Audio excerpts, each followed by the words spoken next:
Bom, boa tarde a todos. Estamos começando mais um web, né, nosso aqui. Hoje o tema é reflexões sobre educação e ciência em tempos de pandemia. Contamos com a presença do diretor da unidade, César Martins, e a deputada federal, Tabata Amaral. Professor, fique à vontade para dar início. Boa tarde a todos. É uma satisfação bastante grande começar mais uma dessas sessões nossas de discussões em temas voltados para educação, ciência. E hoje é um prazer imenso para nós, no Instituto de Biociências, aqui de Botucatu, da Unesp, receber a deputada Tabata Amaral. Recebê-la virtualmente, Tabata, mas é um grande prazer e eu tenho certeza de que as discussões vão ser bastante produtivas para a nossa comunidade. Certamente teremos docentes, discentes, técnicos administrativos, pessoas da comunidade de Botucatu e região participando, e eu espero que a gente consiga deixar um bom tempo para esse bate-papo interagindo com a comunidade. Eu acho que nós estamos, assim, de forma rápida, vivendo um momento bastante ímpar ou atípico, não é, com essa pandemia, e a ciência e a educação ganham um protagonismo, não é, muito significativo aí. E, particularmente no Brasil, essa ciência e educação também aparece num momento político delicado. Então, toda a discussão, toda a reflexão da comunidade, principalmente a comunidade acadêmica, eu acho que ela precisa ocorrer, porque a universidade tem um papel muito importante de transformação da sociedade, de levar mudanças que beneficiam, não é, as nossas populações. Então, essas reflexões, eu acho que, e certamente elas têm um espaço bastante produtivo aqui. Então, Tabata, agradeço imensamente. A Tabata, pessoal, vai fazer uma introdução relativamente breve para que a gente possa ter mais tempo para esse debate, para esse bate-papo com a comunidade. Então, mais uma vez, Tabata, muito obrigado e fique à vontade. Tá certo. Muito obrigada, professor César, Enzo, toda a comunidade da Unesp de Botucatu que está nos acompanhando agora. Fico muito feliz com o convite.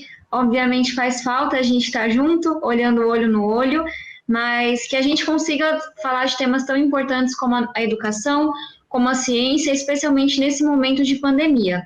Como combinamos, vou fazer uma fala bem breve para que a gente possa interagir com quem está nos acompanhando, mas queria começar falando um pouco do desafio que nós estamos enfrentando, que não se inicia com a pandemia, mas que é aprofundado com o coronavírus.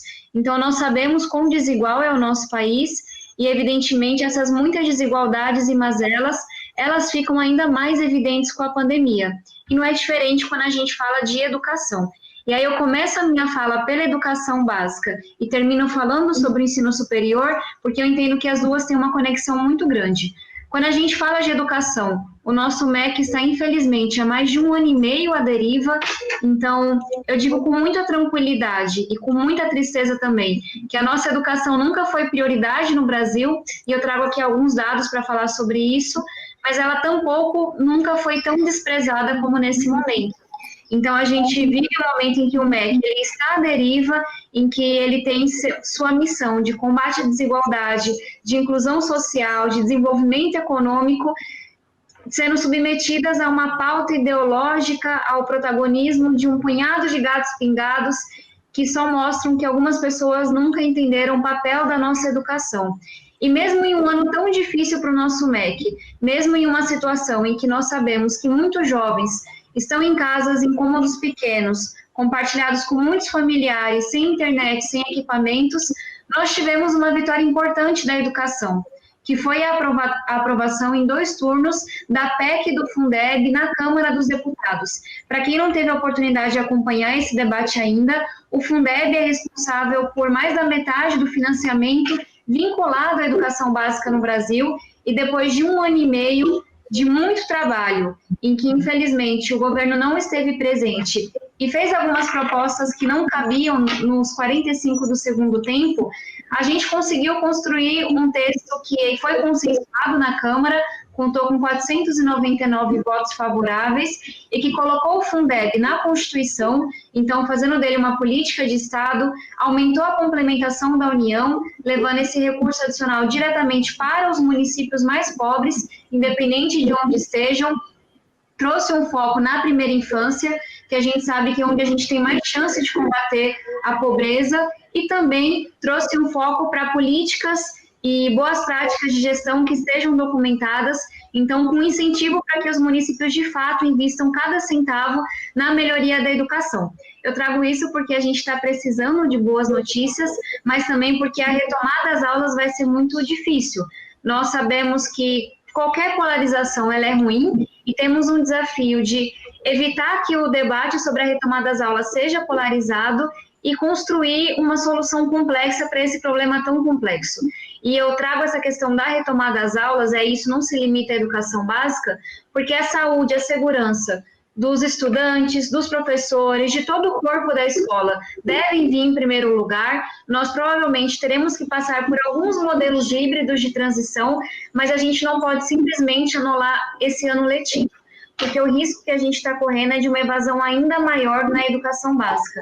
A evasão é um problema que a gente está longe de combater no ensino médio, é um problema que, infelizmente, corta os sonhos dos nossos estudantes muito cedo, e a gente sabe que na retomada das aulas, se não tivermos um olhar para a saúde mental, para acolhimento de professores, funcionários, alunos, esse problema tende a piorar. E aí eu trago 2 dados da educação básica, um deles que fala que foi feito pelo Conjuve e várias fundações, e mostrou que aproximadamente 1/3 dos estudantes de ensino médio já consideraram abandonar o ensino médio por causa da pandemia. E aí um outro estudo feito pelo Datafolha, ouvindo os responsáveis, pais, mães responsáveis de forma mais geral, apontou que 1/3 deles tem receio de que seus filhos, que os alunos do ensino médio, abandonem o ensino médio por causa da pandemia.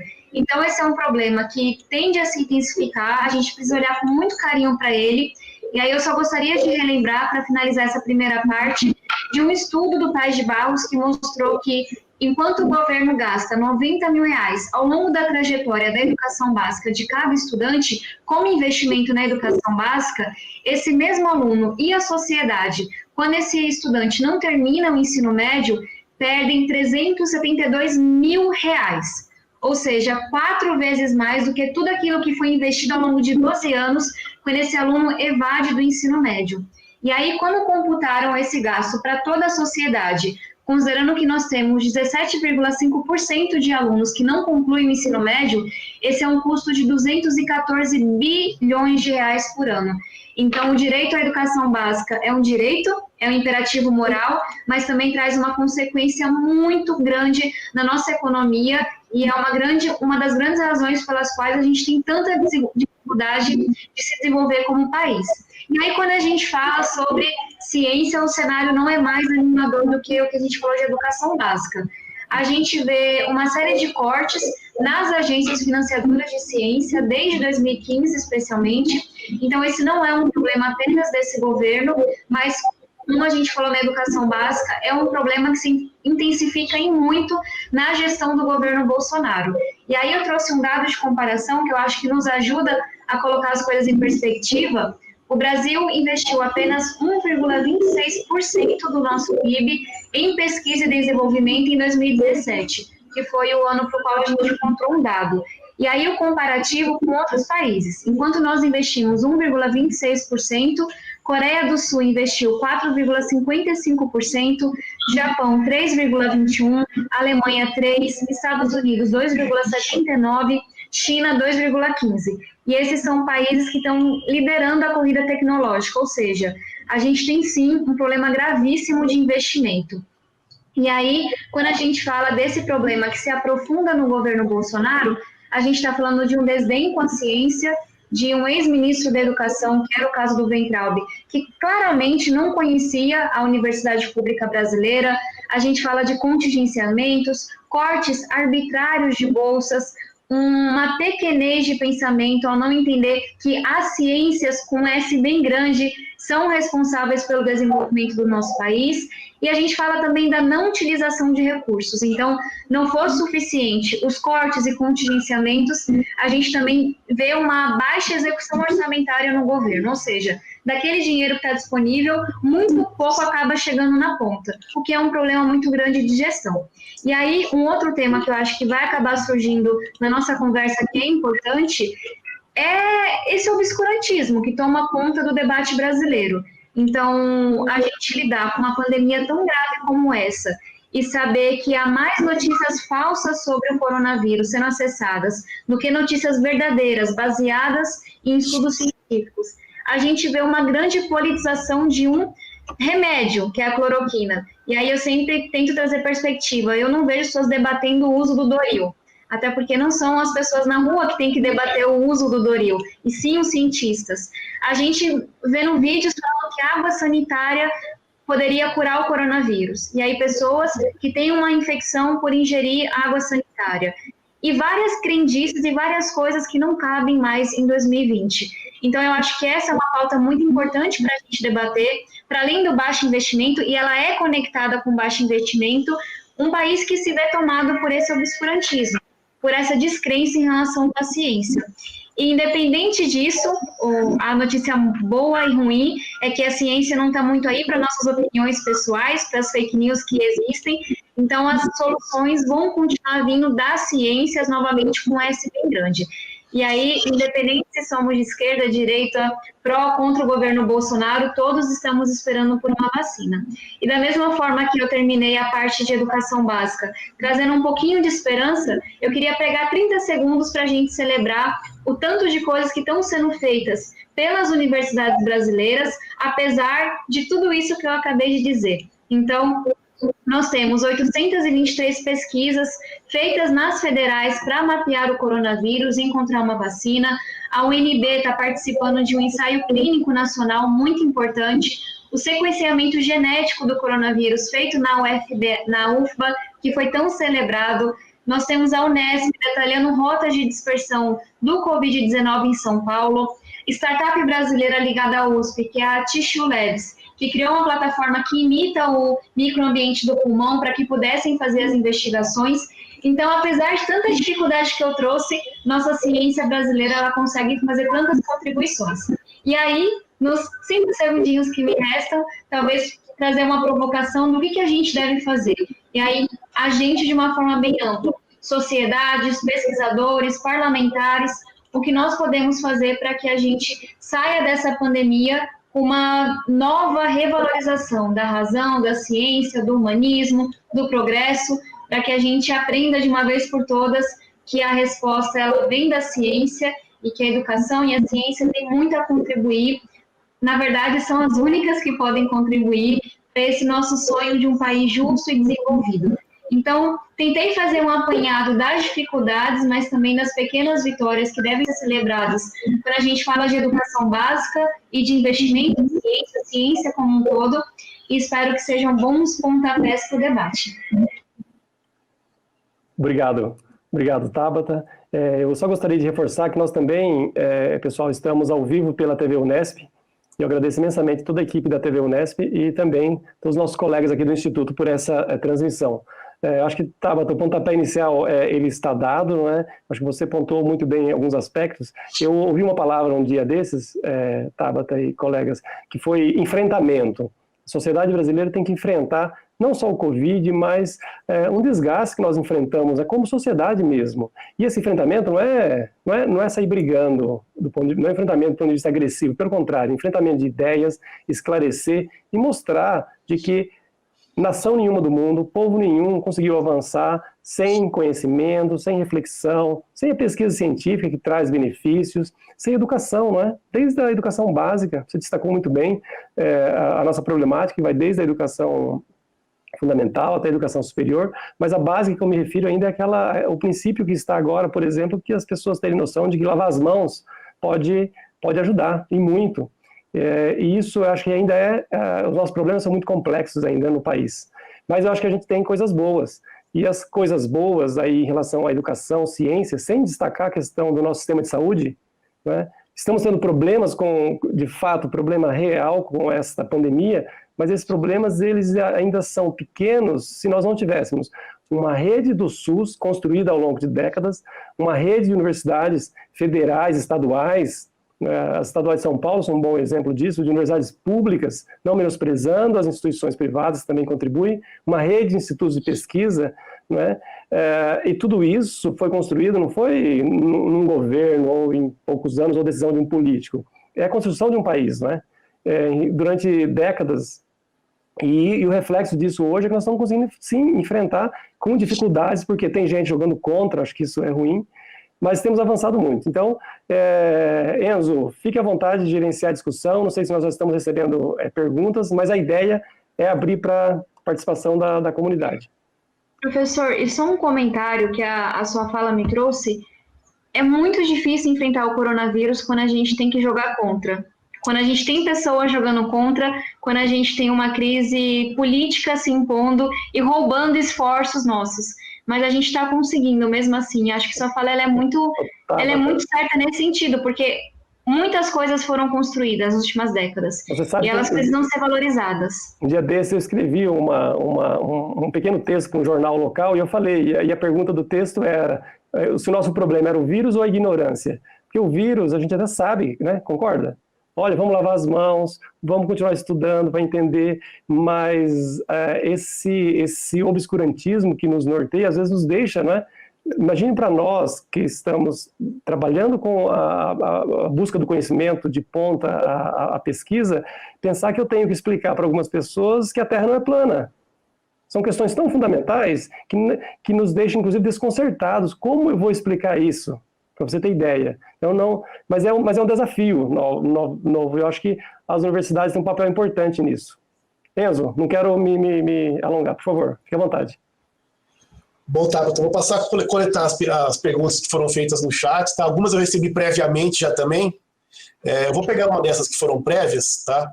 Ela é do José Márcio França. Ele questiona, ele queria saber o que acha de haver um abismo se compararmos o custo por aluno universitário com o aluno do ensino médio, se dada a escassez de recursos e a necessidade de promovermos igualdade de oportunidade, melhorando a base.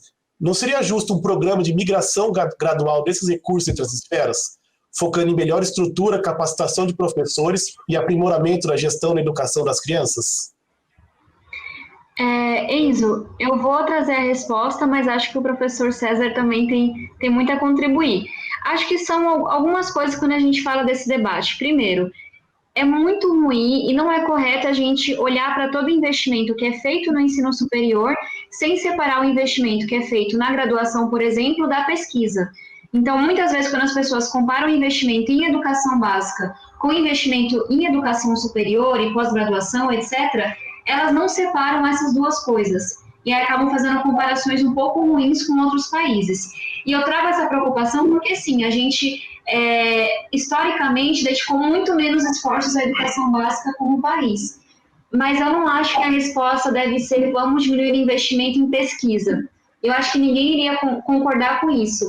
E eu trouxe, na minha fala, tentando acelerar, eu tentei falar dessas duas coisas porque, de novo, o Brasil não vai ser desenvolvido, ponto. Enquanto não resolver o problema da alfabetização, que nós não resolvemos ainda como país, enquanto não investir mais em ciência, tecnologia, pesquisa, inovação.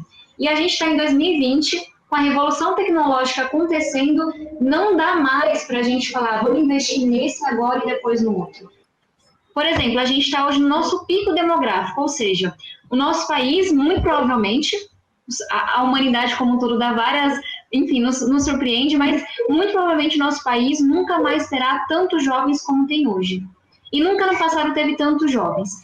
Se nós não investirmos tudo que pudermos nessa geração que está no ensino médio agora, a gente vai perder muito lá na frente, inclusive em desenvolvimento econômico.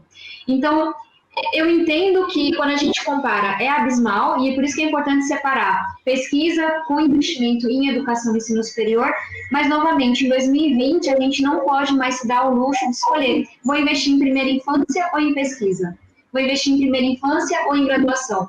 E aí eu acho que a gente tem que fazer outras perguntas, se fazer outras perguntas como país. E sei que não é o tema de hoje, mas para trazer também, para a resposta ficar completa. Talvez seja na hora da gente olhar para uma reforma tributária, que é um debate super quente na Câmara, e não só de simplificação de tributos, mas de fato, fazer o sistema progressivo, que é o contrário do que a gente tem hoje, que taxa muito mais quem tem menos. Talvez seja a hora de fazer um grande debate sobre os super salários do serviço público. Então, servidores que recebem a nata da nata, não estou falando do geral, mas que tem um impacto muito grande no orçamento público porque recebem 150 mil por mês. Estou falando de alguns servidores que somam milhares no país. Então, não tem a ver com o nosso debate, mas porque eu acho que sempre que falam de investimento em educação, eu falo, ó, não acho que é inteligente a gente tirar da educação básica ou da pesquisa. Eu mostrei o comparativo quanto a gente está mal o investimento em pesquisa. Vamos olhar lá na frente, investir em educação, investir em pesquisa e tirar de outras áreas. E aí outros dois exemplos é a reforma tributária e os supersalários. Esse é um debate que rende aqui. Posso só, Enzo, muito rapidamente, eu acho que, de fato, nós não podemos fazer esse tipo de comparação. Você destacou um aspecto muito significativo, que é a questão, quando a gente fala em ensino superior, ele está diretamente atrelado à produção científica, né? À pesquisa. Temos pesquisas também em institutos que não têm esse caráter de ensino da educação superior, mas esses institutos são mais restritos no Brasil. E a universidade pública, principalmente as federais e as estaduais, elas é que carregam essa produção do conhecimento. E essa discussão ela pode ser um pouco contaminada. Primeiro, pesquisa custa caro. E é caro mesmo buscar o conhecimento. E a gente sempre brinca, né? Não tente experimentar ficar sem esse conhecimento. E nós, com o Brasil, com a sua natureza, eu posso dizer, talvez mais produção agrícola, ela tem um exemplo clássico disso. Hoje, o que salva a balança comercial do Brasil é a produção agrícola de investimento de décadas, talvez há 30, 40 com tecnologia anos, de ponta. Não é quem está lá desmatando, exatamente. É quem está fazendo com uma tecnologia muito avançada. Que nos fez avançar, dominar o nosso clima, o nosso solo, e hoje conseguimos fazer diferença em relação a isso. Então, esse investimento, assim, é que às vezes, talvez, para a população geral, ele quer ver, eu vou gastar X milhões em pesquisa e o ano que vem eu tenho retorno. Não. Seria mais ou menos, nós estamos vivendo isso agora. Se nós não tivéssemos as nossas universidades, nossos laboratórios de pesquisa equipados ao longo de décadas, equipados, que eu digo, com mentes, e mesmo com equipamentos físicos mesmo, nós não conseguiríamos, em 3 meses, estar produzindo conhecimento, disponibilizando conhecimento acerca do coronavírus. Então, isso aí é que as pessoas têm que entender, que esse investimento em ciência, ele é básico e ele tem que ocorrer na pesquisa fundamental, na pesquisa aplicada, em todas as áreas. Não é? E, ao mesmo tempo, também não dá para pensarmos, então nós só vamos injetar dinheiro em produção de conhecimento, em pesquisa, na formação superior. Não, nós temos, não é? O que vai ser, como é que eu vou ter um cientista daqui a alguns anos se essa criança não foi bem, não teve um ensino fundamental, um ensino médio adequado? Então isso eu acho que é muito ampla essa discussão, mas o investimento ele tem que ocorrer. Claro que ele tem que ser coordenado, tem que aparar os problemas, todo investimento tem problemas, mas não quer dizer que nós temos que desdenhar a educação e o conhecimento como tem sido feito recentemente. Isso não existe. Qualquer cultura elementar, mundo afora, já experimentou ao longo de séculos de existência humana o que essa busca pelo conhecimento significa. Significa liberdade de ação dos países, significa qualidade de vida para as pessoas no futuro, né? Sim, e aí se eu puder só adicionar uma questão, nós somos um país que tem muita dificuldade em melhorar em produtividade, por exemplo. Então a gente está há anos patinando no mesmo nível. E a gente não vai se desenvolver sem melhorar a produtividade, que é o quanto que nossos recursos humanos conseguem produzir com o que nós temos hoje. E nós não vamos melhorar a produtividade se não investirmos em tecnologia, em pesquisa, capital humano, no final das contas, é do que a gente está falando aqui. Então, acho que essa é uma reflexão muito válida. Quando a gente olha para a educação básica, o investimento por aluno, o nosso está abaixo dos outros países. Quando a gente olha o investimento em pesquisa pelo percentual do PIB, o nosso também está abaixo. Não quero dizer que não há problemas de gestão, há muitos. E os da educação básica eu conheço bem. Mas só para dizer que esse debate coloca de um lado gestão e do outro financiamento, ele acaba sendo um debate um pouco raso. Eu acho que tanto na educação básica quanto no ensino superior, a gente tem muito a avançar nos dois sentidos. E, de novo, esse dinheiro vai ter que vir de algum lugar. O dinheiro, de fato, não é infinito. Mas não dá para acreditar que a gente vai ter que tirar da educação para investir em pesquisa ou vice-versa. Legal. Vou passar para a próxima pergunta, Tabata. É da Jordana, do canal Voando Alto Ciência. Ela pergunta: como nós, pós-graduandos, podemos levar as nossas demandas ao Congresso e que isso reflita nas ações do MEC e MCTIC? Como nós, jovens, podemos lutar por nossos interesses buscando melhorias na formação? Eu não... Jordana? O nome? A Jordana, o canal dela é Voando Autociência. Eu não conheço o canal, mas eu vou pesquisar. E, Jordana, me veio uma provocação à cabeça de... É muito importante que nós tenhamos também defensores da ciência, da educação, da pesquisa se candidatando. Já respondo a sua pergunta de forma mais direta, mas quando a gente fala da bancada da educação na Câmara, infelizmente nossa bancada não é tão grande quanto a bancada do agro, quanto a bancada da bala e por aí vai. Então, acho que essa é uma coisa importante também. Nós temos eleições agora em 2020 e talvez trazer esse debate para as eleições municipais, mesmo que a gente geralmente fale mais do governo federal, do âmbito federal quando a gente fala de pesquisa, eu acho que é importante. E aí eu sempre brinco, um candidato a prefeito, a vereador que não saiba o que é o Fundeb, para mim não está muito qualificado para ser candidato. Mas, além dessa provocação de que seria muito bom que alguns de vocês se candidatassem para a gente dar coro na nossa bancada da educação, acho que de forma mais geral é estar muito atento ao que acontece no Congresso. Então, nós temos, eu sou membro, a gente não instalou as comissões esse ano ainda, mas até ano passado eu era membro da Comissão de Educação, Ciência e Tecnologia da Câmara. E muitos projetos que são apresentados, eles são terminativos, ou seja, eles não vão à votação para plenário. Eles são votados apenas nas comissões. Então, as comissões são um ambiente que, se os ativistas da ciência, da educação estiverem presentes, a gente consegue exercer muita pressão e mudar o rumo de uma votação. E aí tem vários robozinhos, eu posso até divulgar depois. Por exemplo, tem um robô para pautas relacionadas a mulheres, que é uma pauta muito importante para mim. Então, pesquisar os que existem, se não criar outros, para que qualquer pauta que tenha a ver com ciência gere um alerta para a comunidade científica, para que essa comunidade se mobilize. Eu falo isso porque o diálogo com o governo, especialmente com o MEC, vem sendo muito difícil, então aí eu mesmo tenho dificuldade às vezes, mas mesmo sendo parlamentar, mas eu acho que é um trabalho muito grande que pode ser feito num congresso de acompanhamento. E aí depois dá uma olhada nos modelos que existem dos robozinhos que vão avisando sempre que um projeto daquela área foi apresentado, sempre que uma audiência vai acontecer. E aí eu falo por experiência própria, quando a sociedade civil aparece, pressiona, ou aparece num debate online, como está acontecendo aqui hoje, o rumo do debate muda. E isso é muito importante, dado que a nossa bancada ainda é pequena no Congresso. Legal. Professor, você quer fazer alguma pergunta? Quer que eu faça mais alguma daqui? Pode. Eu posso fazer uma colocação? Pode, claro.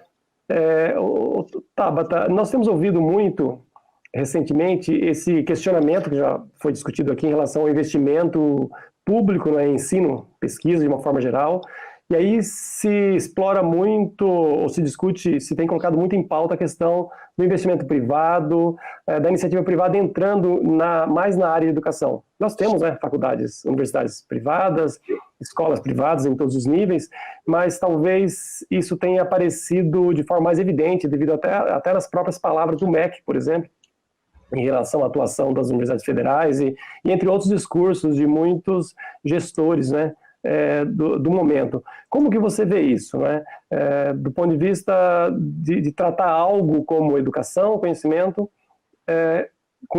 talvez com a falta de cuidado da aproximação disso com o segmento privado? Tá certo. Eu só queria dizer antes, professor, que eu sou relatora da PEC 24, que é um debate super importante de vocês acompanharem. Ela acaba tendo um impacto maior em universidades e institutos federais, mas eu acho que de uma forma geral ela vem contribuir. Hoje, os recursos próprios que são arrecadados pelos institutos e universidades federais, como eu posso explicar de uma forma bem rápida, eles passam a fazer parte do bolo dos recursos da União. E aí, pela limitação do teto de gastos, isso fez com que as universidades tivessem um grande desincentivo a conseguir recursos próprios, com parcerias e etc. Então, essa é a PEC 24, que foi apresentada pela deputada Luísa Canziani. Ela retira recursos próprios desse bolo do gasto da União, para que as universidades federais e institutos possam usar os recursos que elas conseguiram por iniciativa própria de uma forma mais livre. Então, acaba não impactando a Unesp, mas eu acho que é um debate muito relevante quando a gente fala de financiamento no ensino superior. E aí, respondendo a sua pergunta, eu acho que o investimento privado ele é sempre bem-vindo, desde que ele não seja restritivo ou seja visto como um substitutivo ao investimento público. Por que eu trago isso? Se a universidade tem uma linha de pesquisa que interessa a uma empresa, por exemplo, porque não vai criar um condutor que vai ser bom para aquela empresa, por que não trazer o investimento privado? Me parece que faz muito sentido.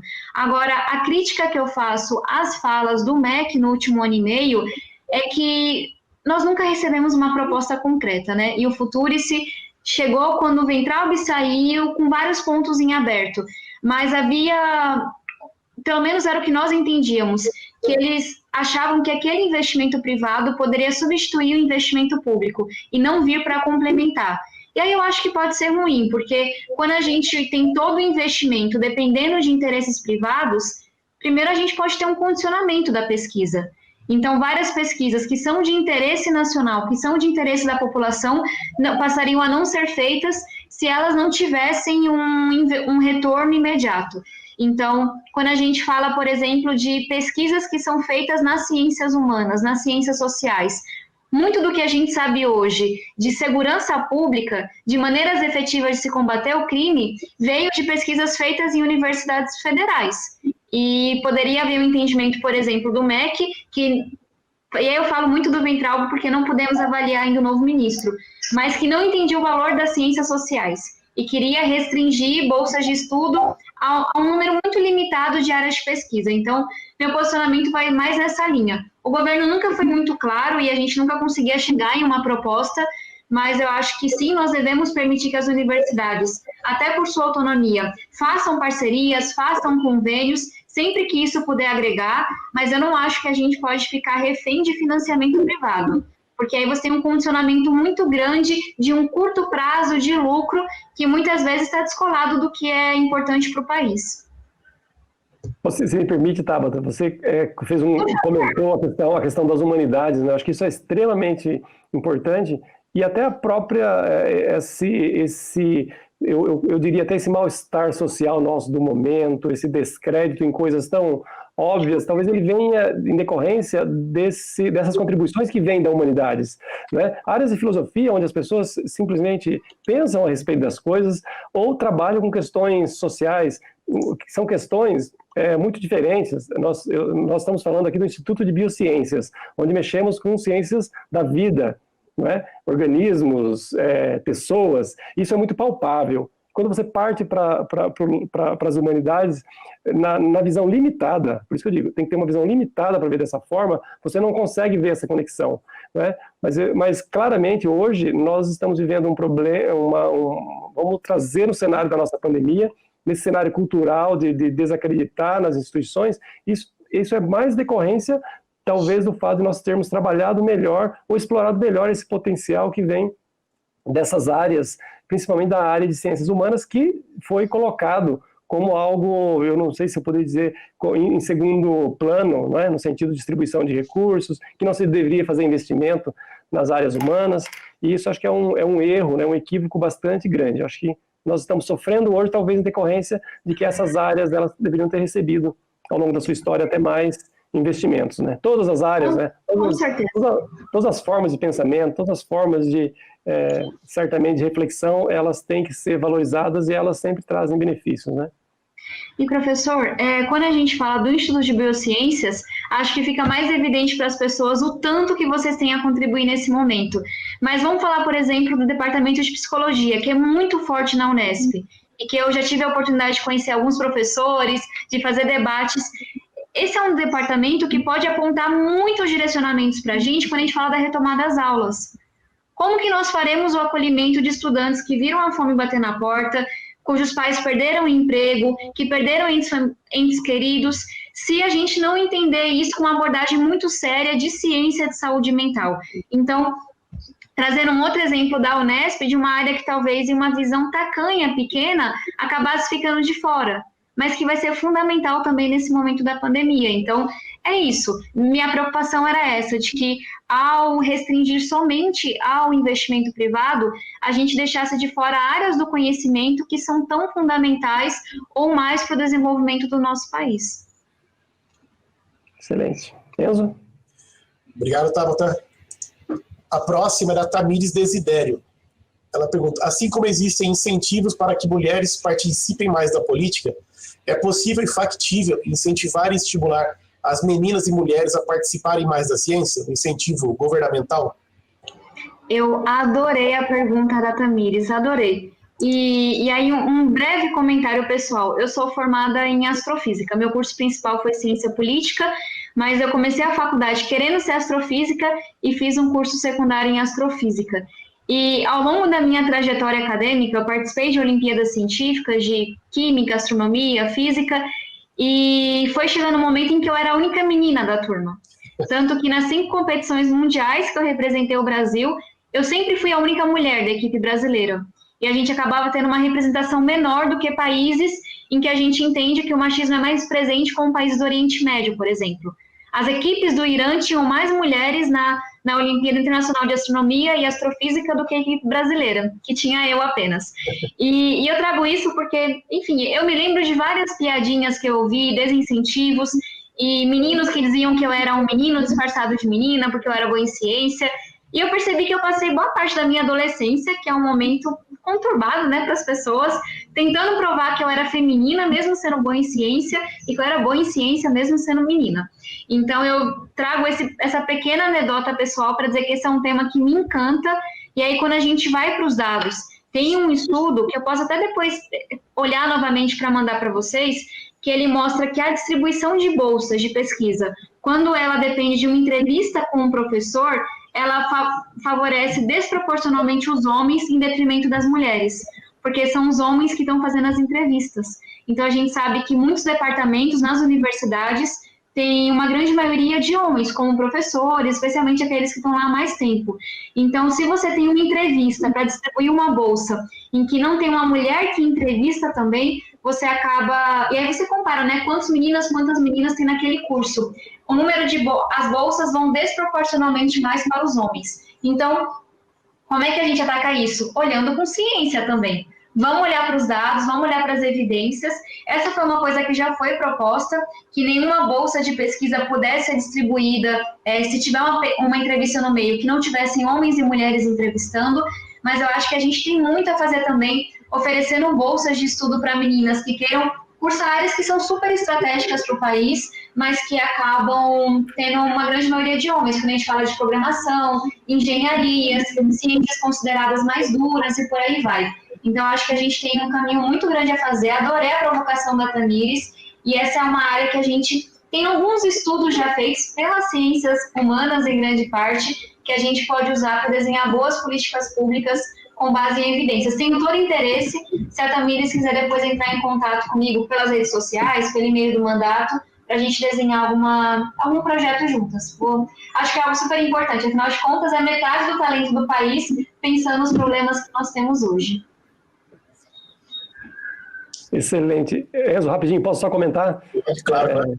Tá, excelente a colocação da Tamires, e vem em decorrência o Voando Alto Ciência, um canal também, é uma menina que está à frente dele, que fez uma pergunta a você, e é muito gratificante ver aqui no Instituto de Biociências, na Unesp de uma forma geral, muitas mulheres engajadas nessa problemática. Eu acho que assim, nós vemos essa questão da mulher no Brasil, ela é histórica, né? Eu acho que é cultural, mas nós não temos que baixar a cabeça para isso, né? Acho que a gente tem que enfrentar isso como um problema, não é falar que isso não existe. Não, isso existe de fato.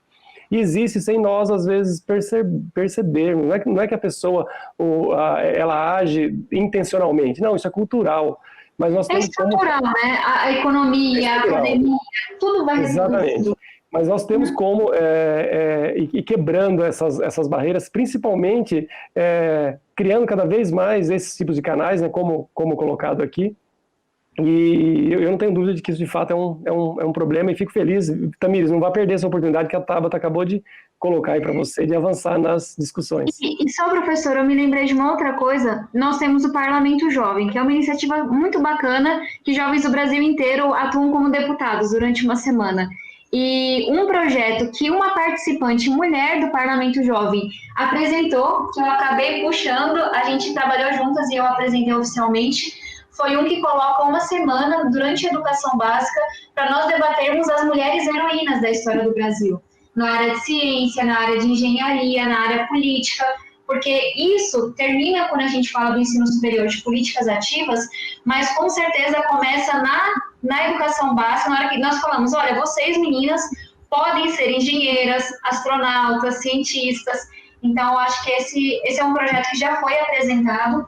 E o exemplo que eu também estopar... Oi? Astrofísicas. Astrofísicas, exatamente. Então, acho que a gente também tem muito a fazer na representatividade, incentivando nossas meninas a sonharem com esses caminhos, né? Enzo? Não, só para complementar também, professor, eu acho assim, existe um incentivo na questão política também de 30% das candidaturas serem femininas, mas acho que muitas delas, como a gente tem visto na política atual, são aquelas inexistentes, né? Só para ter um nome lá e nem participam da política de nenhuma maneira. Eu não sei, tá? Você foi muito bem votada aqui no Estado. Até para dar uma dica para as mulheres que têm interesse em participar da política, algum tipo de empurrão para elas participarem um pouco mais também. Esse dado, Enzo, é muito grave que você trouxe. Nas eleições de 2016, as últimas municipais, 12,5% das candidatas mulheres, tipo, de cada 10, mais do que uma, recebeu um total de 0 voto. Assim, foi escrachado, nem tentou disfarçar que era laranja. E aí, por quê? Falando de alguém que conhece um pouco os partidos e afirma com muita contundência que machismo não é monopólio nem da esquerda nem da direita. Partidos, de uma forma muito ampla, eles não estão recrutando as mulheres que já são líderes em suas comunidades, nas empresas, nas ONGs. Eles vão atrás da secretária do partido, da esposa do fulano, de não sei quem, porque eles não há um incentivo real, eles só querem preencher ali o nome. Aí as mulheres recebem menos financiamento, menos visibilidade, não estão tomando as decisões, consequentemente recebem muito menos votos. E aí, falando um pouco para essas mulheres cientistas que querem ingressar na política, se vocês puderem conferir no Instagram, o Vamos Juntas na Política, @VamosJuntasNaPolítica. É um movimento suprapartidário nacional por mais mulheres na política. Então, nesse ano, nós estamos apoiando 51 candidatas de todo o Brasil, a prefeita, a vereadora, que estão se lançando pela primeira vez. E nós temos também ativistas pela ciência no nosso grupo. Então, e é um movimento a trazer embaixadores, homens e mulheres, para falar sobre isso. Para quem sabe, a gente começar a mudar o ponteiro agora em 2020. Para vocês terem uma ideia, de cada 10 prefeitos, aproximadamente um é mulher, e de cada 10 vereadores também aproximadamente um só é homem. Uma só é mulher, desculpa.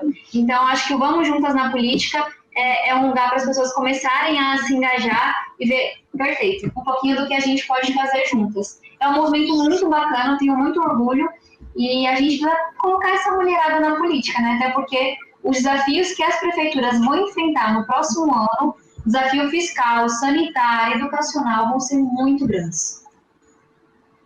Posso, Tabata, acho que é excelente, assim, é uma reflexão e às vezes nós, no meio acadêmico, ela tem ocorrido, né?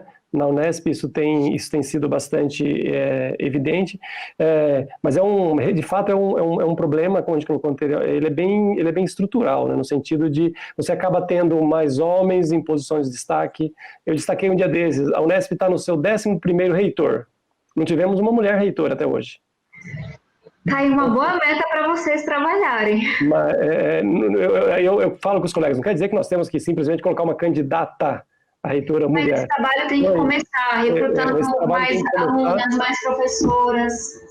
E ele também, vivemos numa sociedade, como você falou, ela é machista, e ela independe de partidos políticos, de classe social, de vários aspectos, mas a gente precisa trabalhar essas questões. Sim. Isso não vai mudar em 1 ano, em 2 anos, acho que é uma mudança cultural, e ela é ampla. O exemplo dado aqui foi na questão da representatividade política, como você falou, mas não é diferente dentro das nossas universidades, certamente não é diferente em outros tipos de mercado, não é? Então, a inserção feminina ela ainda encontra muitas barreiras. E na minha visão, assim, eu acho que os gêneros eles têm contribuições de fato diferenciadas, mas essas contribuições se somam, né, fazendo uma sociedade, nos fazendo existir, inclusive, do ponto de vista biológico, né? A própria pandemia, quando a gente olha para os países que estão enfrentando o vírus de uma forma pior, Estados Unidos, Índia e o nosso querido Brasil. São 3 líderes autoritários que a gente está falando, mas também 3 homens. E quando a gente olha para os países que estão dando show de bola, Alemanha, Nova Zelândia e por aí vai, são mulheres. Não quer dizer que as mulheres são melhores para comandar os países, quer dizer que nesses países você tem todos os talentos de fato pensando na solução, e não apenas de uma banda, de metade do país. Então, acho que o coronavírus, ele, enfim, é algo muito duro que a gente está enfrentando, mas eu acho que ele chama atenção para muitas coisas que estavam latentes na sociedade já. Essa desigualdade educacional, a falta de acesso à internet nas escolas, que é uma coisa absurda, que a gente não deveria mais permitir em 2020. Acesso à internet hoje em dia é um direito básico, é assim, você ter capacidade de se comunicar, de se informar. Então, tem uma série de coisas que ficam mais à tona durante a pandemia. Enzo, temos alguma questão? Quem quiser fazer algum, professor, fica à vontade. Eu só ia Tabata, não sei se está fugindo um pouco desse contexto que nós estávamos falando, da questão da representatividade feminina, mas isso é bastante amplo, né? Daí nós podemos partir para as questões de minorias também no Brasil, não é? E aí, na minha visão, o Estado, não é? As instituições têm um papel importante em relação a isso, né? Se as instituições não olham com atenção hoje, por exemplo, para as nossas comunidades indígenas, ou mesmo para as populações afrodescendentes que temos no Brasil, e outras tantas, a gente acaba como sociedade, a gente acaba não conseguindo avançar em aspectos bastante primordiais, que é essa, como a gente colocou, em relação ao respeito das mulheres, a inserção das mulheres, né, na nossa sociedade. Professor, posso comentar um outro projeto que nós apresentamos? Porque aí dialoga diretamente com o nosso público. O Weintraub foi um desastre de ministro, mas acho que vale notar o quanto não se avançou em coisas concretas, de alfabetização, a pesquisa e por aí vai, mas também o quanto tentou se avançar em coisas que partem de um lugar ideológico muito perverso. Então, horas antes, quando já sabia que sairia do cargo, o Weintraub editou uma portaria que incentivava a presença de indígenas, negros e pessoas com deficiência na pós-graduação. E aí, de novo, um grande absurdo. Essa portaria, e aí nós começamos a olhar para os estudos, havia sido muito importante para ampliar a presença desses públicos na pós-graduação. Nós apresentamos um projeto agora, ele não foi votado ainda, mas é importante vocês acompanharem, para tornar esses incentivos uma política de Estado, e não mais depender de uma portaria que pode ser editada. Então, ele foi feito junto com alguns acadêmicos, vocês podem dar uma olhada, trazendo boas práticas de como que as universidades podem ampliar a inclusão e também a permanência de negros, indígenas e pessoas com deficiência na pós-graduação. Então, eu sou uma das autoras desse projeto, há outros parlamentares, e acho que é um tema bem legal para as pessoas acompanharem. Eu acho que tem mais algumas questões, né? Você quer seguir? Sim, eu vou fazer. Tabata, o canal Ciência de Calçada. Primeiro lá, ela comenta que é um prazer ter a representação de uma mulher jovem, defensora da ciência e da educação dentro da política. Parabéns pelo seu trabalho. Fico muito feliz. Da Helena, como você vê a ampliação da política feita por jovens do Brasil? Quais estratégias para isso? Abraços. Júlia, biomédica formada pelo IB. Júlia, na última semana eu participei de um debate muito interessante com o ministro Barroso, com o filósofo Pondé e com o cantor e compositor Projota. São pessoas que não parecem atuar na mesma área. E nós debatemos a participação dos jovens na política. É um debate super legal, depois está no YouTube, caso você tenha interesse. Mas qual foi o resumo, né, dessa nossa conversa? Acho que todo mundo concordou o quanto que os jovens crescem distantes da política. Eu mesmo cresci na periferia de São Paulo, e assim, o maior contato que eu tinha era a cada 2 anos, quando alguém queria vir dar um papel, pintar um número no muro da minha casa. Não tinha um debate, ninguém chegava para incluir a gente na política. E os próprios partidos, e aí de novo, de todo o espectro, estão muito distantes da sociedade. Você não vê, enfim, mais aquela coisa de antigamente de aproximação, de formação. Então, tem essa polarização que afasta demais os jovens. Tem essa questão que eu trouxe de que a gente cresce muito descrente. Eu não tive nenhuma formação cívica política na escola. Eu acho que essa é uma provocação muito grande. Eu sou uma grande defensora de que na escola a gente aprenda o que faz um vereador, o que faz um senador, o que é esquerda, o que é direita. Eu acho que a melhor forma de se ampliar o debate é falando dessas coisas e não proibindo que a gente fale delas. Então, tem algumas coisas que podem ser feitas, porque, novamente, nossos jovens, se não estão distantes, estão muito descrentes dessa política. E isso é muito ruim. Se eu não me engano, somos 6 parlamentares com menos de 30 anos na Câmara dos Deputados, entre 513. E, de novo, o que eu quero é um congresso que a gente tire uma foto e tenha a cara do Brasil, né? Então, com jovens, negros, mulheres, pessoas com deficiência, LGBTs, porque esse congresso com a cara do Brasil vai pensar os problemas de todo o Brasil. É uma questão matemática. Então, nós precisamos sim ampliar a participação dos jovens. Eu acho que passa por essa formação política nas escolas. Então, a gente sabendo o que fazem os tribunais e por aí vai. Mas eu acho que também as universidades têm muito a contribuir nesse sentido. Que elas possam ser espaços de debate político e de um debate muito mais construtivo do que o que a gente vê nas redes sociais. Que acaba sendo muito raso e muito excludente também.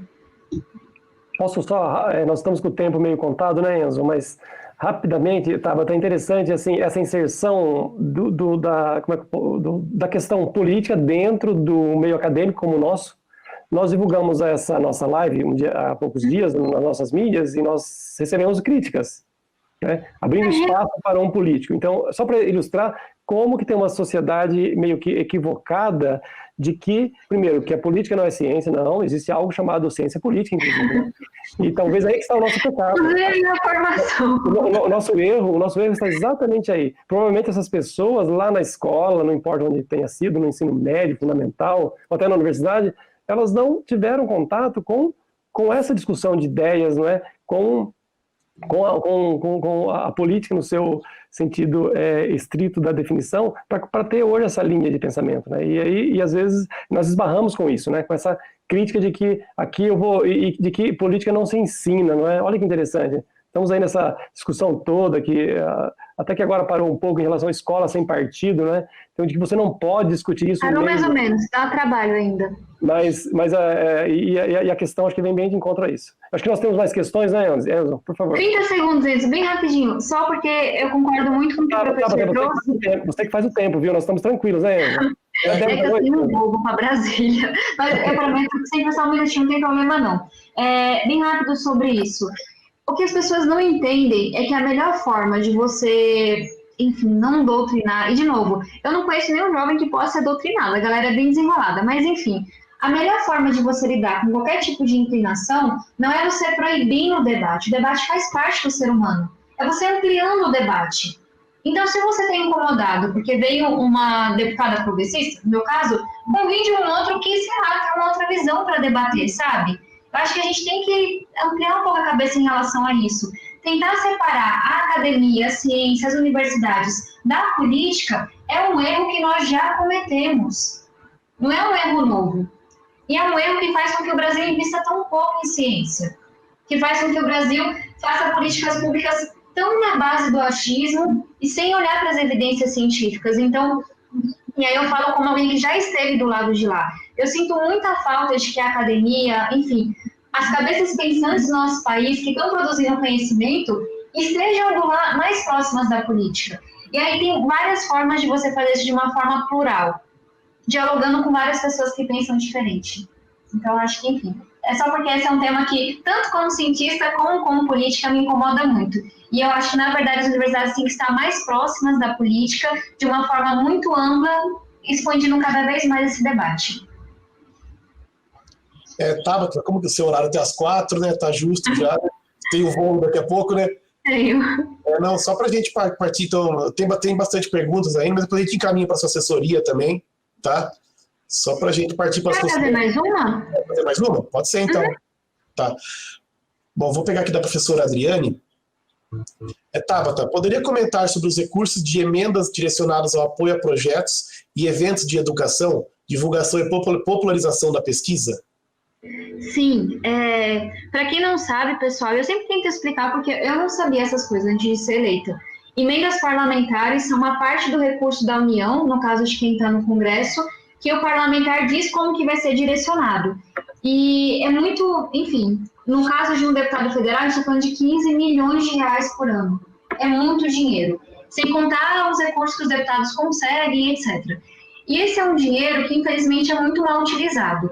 É um dinheiro que é um foco enorme de corrupção, então, de parlamentares que passam esse dinheiro para uma ONG, para uma prefeitura, para embolsar uma parte desse dinheiro, mas mesmo quando a corrupção não existe, é o dinheiro que acaba indo para apoiadores.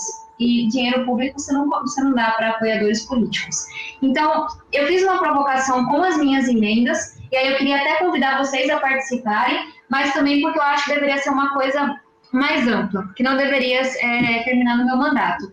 Eu tomei a decisão de, nos 4 anos de mandato, destinar 100% das minhas emendas para projetos que olhem para a juventude de uma forma ampla.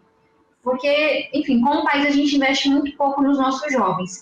E eu faço um edital dessas emendas. Então, com base no impacto, no projeto que é escrito, as emendas são distribuídas e eu não olho quem apresentou as emendas. A ideia é que seja uma coisa realmente suprapartidária.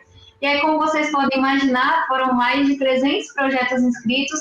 A grande maioria dos selecionados vinham de universidades, porque estão acostumados a escrever projetos com impacto, com bases científicas, e aí foi um problema bom. Então, boa parte das minhas emendas acabaram sendo direcionadas. Nós fizemos uma adaptação quando veio o coronavírus, então uma parte foi redirecionada para os hospitais da periferia de São Paulo. Saiu até um estudo hoje que mostrou que a mortalidade nos hospitais mais periféricos por Covid é maior do que nos hospitais que estão em regiões nobres, mas mesmo assim, uma parte das emendas que não foram utilizadas, elas vão ser direcionadas por meio desse edital. Nas próximas semanas ele vai ser aberto, então qualquer instituição, universidade, prefeitura, ONG que esteja regulamentada, pode escrever o seu projeto. E aí um convite para vocês participarem. E, de novo, é um projeto zero, eu acho que política é uma coisa boa, zero partidário, que não tem nenhuma politicagem. É um projeto que vai olhar qual é a iniciativa que foi melhor escrita, que tem mais impacto, que foi mais bem pensada. Então, tem bastante coisa legal que a gente pode fazer. Tá, certamente você vai receber várias propostas daqui. Não, pode mesmo. Tem muitos projetos muito bons. Enzo, já é 4 horas, acho que é melhor você partir para o encerramento. A Tabata perde voo, né, Tabata? Não estou contando com o trânsito, mas enfim, São Paulo tem suas pegadinhas. Enzo, por favor. Não, então, agradecer mais uma vez, Tabata, muito obrigado pela disponibilidade sua, tá? Agradecer também ao Giovanni e à Isabela, o Giovanni é assessor parlamentar lá em Brasília, também ele que fez esse meio campo para a gente, para ter esse contato com vocês. A sua assessoria é sempre muito solista, muito atenciosa, tá? Então, muito obrigado. E quando puder, vir conhecer o campus aqui em Botucatu também, né, professor? Sim. Posso fazer? Tá bom, Tabata. O Enzo vai deixar a gente falar 1 minutinho só cada um, tá? Tá bom. Tabata, eu agradeço imensamente a sua participação. Embora, de novo, alguns colegas do meio acadêmico tenham uma visão equivocada de que aqui não é espaço para discussão política, muito pelo contrário. Eu acho que aqui a gente discute, antes de discutir dado científico, formação de pessoas, a gente tem que discutir grandes ideias. Eu acho que essa é a premissa, liberdade de expressão. Então, qualquer deputado, político, qualquer pessoa que tenha ideias e queira trazer para esse nosso debate, vai ser muito bem-vindo, desde que faça isso com educação, seguindo princípios aí morais e de boa conduta. Não temos limitação nenhuma. Então, eu queria agradecer o Enzo, em nome do Enzo, toda a equipe, viu, Tabata? Tem uma turma trabalhando aqui nos bastidores para que isso tenha ocorrido. Eu reforço, o momento não permite isso, mas na medida do possível você já está convidada a nos visitar aqui. Então, nós estamos falando do Instituto de Biociência da Unesp, do campus de Botucatu, e eu espero que esse vírus, pelo amor de Deus, em um momento, logo ele nos dê um tempo, e aí será um prazer a gente agendar uma visita sua. Tá? Então, obrigado mais uma vez, e sucesso aí no seu projeto, e que você realmente contribua com esse nosso país. Muito obrigada. Enzo, professor, foi um prazer estar aqui com vocês, todo mundo, todos aqueles que nos acompanharam, que mandaram perguntas, ideias. Eu me esqueci o nome, mas eu fiquei de falar com a que vai me ajudar com o projeto. Com a Tamires. Aí depois vocês puderem passar os nossos contatos para ela. E eu acho que é isso. Muita força para vocês. Fique tranquila que eu vou fazer esforço para que todos os que eu conheço, pelo menos, para que eles fiquem no seu pé. Não, tá certo. E nos vemos assim que possível. Obrigada por tudo que vocês estão fazendo como universidade, como instituto, porque o nosso Brasil precisa muito do trabalho de vocês. E aí fica o desejo de que no pós-pandemia a gente tenha uma realidade de maior valorização da ciência, do conhecimento, e que a gente já não tenha que enfrentar coisas que deveriam ser óbvias, né? Mas eu acho que é isso. Até a próxima, pessoal. Foi um prazer. Até. Obrigado a todos. Tchau, pessoal. Tchau, tchau. Tchau, tchau.